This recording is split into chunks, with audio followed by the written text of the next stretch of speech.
Cockroach party ultimatum ఇచ్చింది.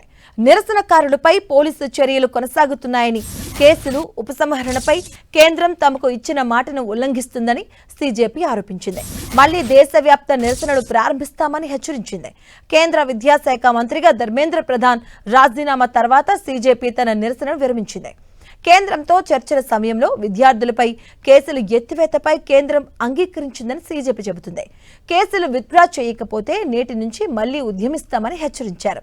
నిరసనకారులపై నమోదైన అన్ని ఎఫ్ఐఆర్లను వెంటనే ఉపసంహరించుకోవాలని, అదుపులోకి తీసుకున్న విద్యార్థులను విడుదల చేయాలని, వాలంటీర్లపై నిఘా వేధింపులను ఆపాలని సీజేపీ డిమాండ్ చేసింది. నిరసనకారులపై ఎలాంటి చర్యలు తీసుకోబోమని ప్రభుత్వం ఇచ్చిన హామీని ఉల్లంఘిస్తుందంటూ సీజేపీ ప్రతినిధి ఆశుతోష్ రాంకా ఆరోపించారు. నిరసనకారులపై నమోదైన అన్ని ఎఫ్ఐఆర్లను తక్షణమే ఉపసంహరించుకోవాలని, బీజేపీ పాలిత లేదా బీజేపీ మిత్రపక్ష రాష్ట్రాల్లోని ఢిల్లీ పోలీసులు, కేంద్ర దర్యాప్తు సంస్థలు లేదా పోలీసు బలగాలు కొత్త కేసులు నమోదు చేయకూడదని సీజేపీ డిమాండ్ చేశారు. అలా చేయని పక్షంలో మళ్లీ నిరసనలో కూర్చుంటామని కేంద్రానికి అల్టిమేటం జారీ చేసింది.